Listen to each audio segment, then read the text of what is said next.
Hi, my name is Razzak Mirjan, and I'm the founder of Better. Better is a mental health and suicide prevention charity taking a unique approach to softly raising awareness around these important issues. We founded it because sadly my younger brother, Better Mirjan, took his own life at 18, and we set it up as a family to do good in his name. It's become much more than that, and it's become a platform for us all to play our part in raising awareness. As part of Better, we founded Better FC, which is a football club using the power of football to open up this conversation around these issues. This is a really exciting collaboration for us because I'm a Fulham fan, I'm a Fulham season ticket holder, and I had many great memories here with my brother. So we're really excited to be collaborating as part of Mental Health Awareness Week and opening up the conversation. Alex, thanks so much for joining us. It's great to have you, and Matt, nice to see you too. We want to use this as a chance just to open up the conversation around the topics of mental health and suicide prevention ahead of Mental Health Awareness Week. And I guess as a nice starting point is to you, Alex, what do you do to look after your mental health? I'm constantly chatting with my loved ones, especially my parents. They've been supportive all my life as a kid. I've been playing football from a very young age, and I feel like I can always fall back on them for the good times as well as the bad times. So that support system is very strong for me. I've also got friends that I'm always constantly talking to. So that, of course, I like to stay focused with football, but also I get a bit of other things I like to do. So it's not just football. I can take my rest and have a bit of, not too much of a distraction, but just like my rest time. But yeah, having that support system for me has helped me along my journey, and going forward, I still have it. Nice. How about you, Matt? I think same as Alex, to be honest. Talking to friends and family and my loved ones that are very close to me, they've also supported me all my life. But I think it's important as well to sometimes take time for myself. I like to go to the gym and keep myself active, keep myself fit, because I know that's very good for your mental health. And how about you, Alex? What does self-care look like for you? What do you do to switch off? I'm normally with my friends, having a laugh and a joke. I do like listening to music. I do like to go into different other hobbies like fashion, music, like I said. So that's my time away from football, and I use it wisely. Nice. And why is raising awareness around mental health important to you? For me, because I've probably had issues in the past where you don't know who to talk to, but because I've always had that support system from my family, I'm grateful, but not everyone has that. So to have that awareness, to share my story and share that you're not alone if you're going through something, it's always best to speak up, don't try and hide your emotions. We're all human at the end of the day. So as much as I speak to my people, I try and advise people that are going through stuff that don't have the support system that I have, that they should feel comfortable chatting to someone and opening up to someone they trust. How about you, Matt? Yeah, it's important to me because I just want to kind of erase or help erase the stigma around mental health, especially for men and mental health. To get the message out there that it's not a weakness to open up and allow yourself to be vulnerable. I actually see it as a strength, and I like to use my story to help others. And I think it's just so important to talk. Like Alex said, not everybody has a support system around them or friends and family that they can talk to. So we're quite fortunate in that sense. But it's just if you need help, reach out to somebody. Reach out to even Samaritans or mental health charities, mental health organizations that you can speak to, and it's okay not to be okay at the end of the day.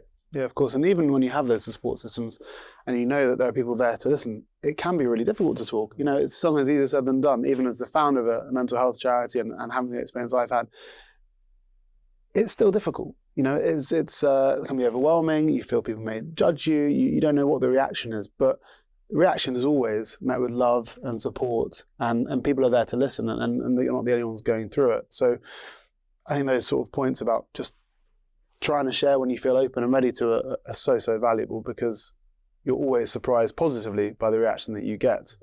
And obviously, Matt, you touched on, your experience both as a player.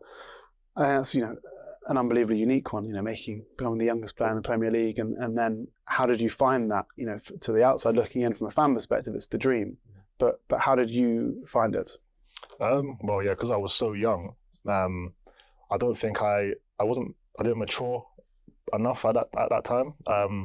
And I was a kid that didn't really open up about my emotions. I never had a father figure in my life as well at the time, which maybe impacted me in that way.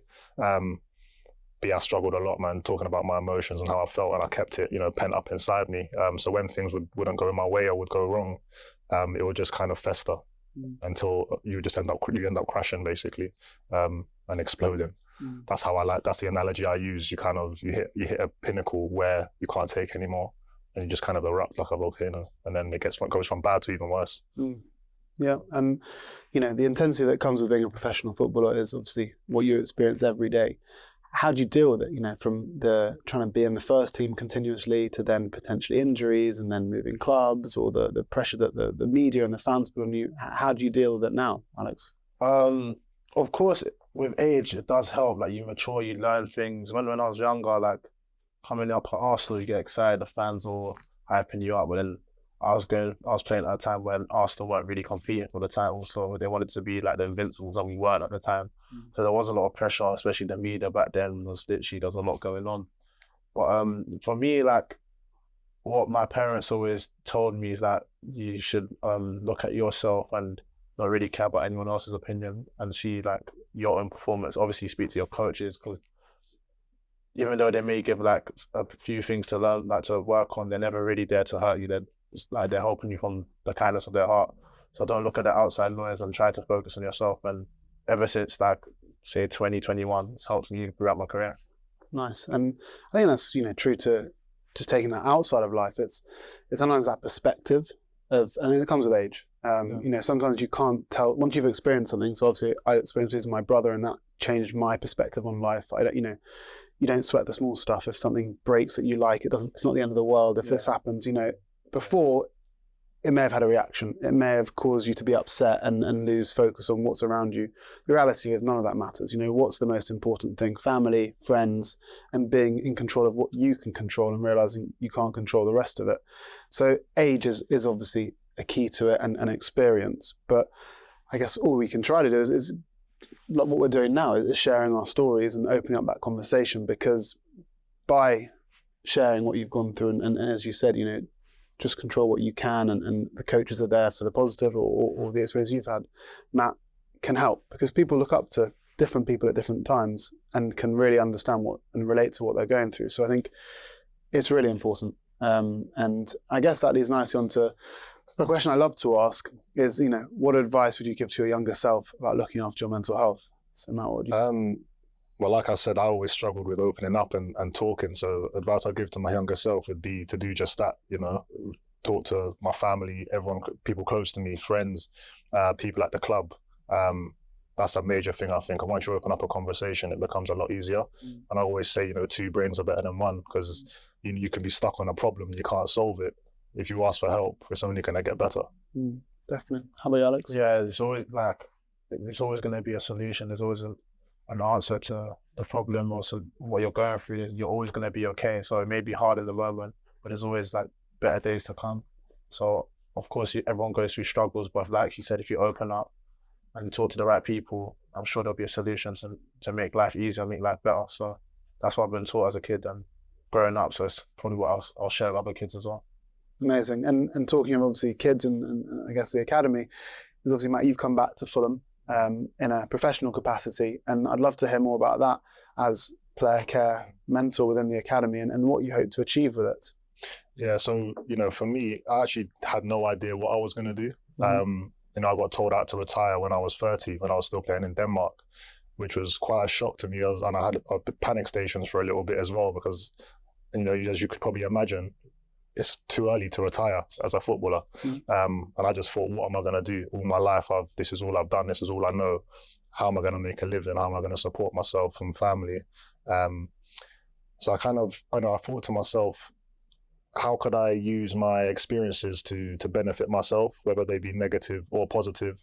I actually spoke to a friend of mine who's a life coach. I spoke to a counsellor as well to try and help me, figure this stuff out. And I realized that I have a passion for helping people. So I thought, let me reach out to Fulham and put the idea across to them, that I would like to be some sort of mentor, like if there's any position like that available at the club.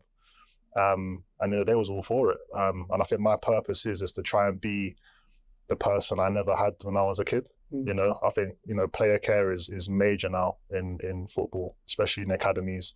We've got a great pastoral team at Fulham now as well, from clinical psychologists, performance psychologists, player care manager, the teachers, etc. And I feel like I've just, I've come in to enhance that team. You know, and what my role is just to kind of be that person that they relate to, the players relate to. You know, I've walked in their shoes. I know exactly what they're thinking, what they're feeling. And I'm just that safe person that they can come to, you know, even if it's off the pitch stuff, they can chat to me about it because I'm pretty sure I would have been through it myself. And when it comes, I'm on the training pitch with them as well. I'm studying, you know, body language, you know, their mood. And if I feel something's wrong, I'll just pull them for a chat and see what's wrong with them. You know, I'll do one-to-ones when I'm in as well. Just have a casual catch up as well. When I was in the academy, we didn't, like, the player care wasn't what it is today. And I think we only had, you know, we had like the academy manager, we had the teachers, and I think that was probably about it. But since I came back, I was like, wow, like, you know, there's so much support, you know, workshops that are being put on for these boys as well, teaching them life skills, like the cooking. I think we've even got one coming up to help them mechanically with a car, how to change a tire, like stuff like that. You know, for me, when I went up to the first team, I kind of missed out on all that stuff. They did try and do that stuff in the academy, but when you go out to a first team program, you miss out on all that stuff because your program's completely different. And it's almost like I was expected and treated like a man when I was still very immature and very young in my mind. So I didn't know how to navigate myself through life properly. So when it got to a point where I ended up leaving Fulham, being 22, I think I was, and I still felt like I was behind in, you know, my mind and my mentality. Because, you know, you get, you know, when you're in the first team, everything's pretty much done for you, pretty much, innit? And that's all I was used to. So then when it got to the point where I'm now playing in the Championship or League One, and I'm having to like navigate myself through life and sort out parking tickets and all this stuff, I had no idea. I need to bury my head in the sand. And you just get myself in more trouble, and more mental health issues would then occur, and it's just a downhill snowball, you know. And it's all relative, but at the end of the day, we're all human. You know, it doesn't matter what we do as a day job, that you get to play in front of 60,000 people, however many it may be on a match day. You know, that is incredible and special, but we're all individuals. We all have these big and small issues, whether that is a parking ticket or suffering with your mental health or losing someone in life. You know, it's all part of the journey. But I guess now, you know, being very much within the Fulham setup, how have you found it from, I guess, when you joined Arsenal as a youngster to now? Have you found there be a positive development within the clubs? Yeah, I mean, like I was saying, everything's evolving, so that the academies are getting looked after a lot more. Even like there's more psychologists coming in to make sure that you're okay. Especially when I was at Everton, me moving away from London where I grew up to go up there was always someone there to make sure, like, of course I had numerous managers, but they're also bringing the staff, so they'll make sure that everyone's okay, the player care was good. And even coming back at Fulham, like, there's always people checking up, like, you okay? Physio's always talking to us. There's always making sure that you're good. Even like me coming here today, I had 3 different people making sure I'm all right just for this. Nice. So like, it's nice, like, just to make sure that everything's running smooth. And like, of course, your first team player, everything's done for you, but they're actually making sure mentally that you're all good as well. So it's nice. That's nice. And I caught up with David Stockdale recently when we were together, and he mentioned that when he was at Fulham and the other clubs he had been in, he'd always make a point of going around to every player within the change room to understand just what they're like, so that then if they had an off day, he'd be able to see it. Do you feel that that's more present nowadays? Do you think there are people within the change room that you can tell and you'd be able to speak to them about it? Yeah, I feel like, well, in the Fulham change room, especially like us as players, like, we're very close. So if like the person next to me is going through something, you can sense it. And Fulham's like a family where everyone's comfortable to talk with each other. So it's not just like staff, but the players as well. Like nowadays, where back in the day, it's probably like, come on, you need to blah, blah, blah, blah. But now everyone's making sure off the pitch that you're okay. Like, we go out to eat as like, not just teammates, like brothers. So it's nice that we do such things to make sure everyone's good and everyone's happy. Amazing. Well, Alex, I really appreciate you giving the time up. Thanks a lot for 2 months. And great conversation.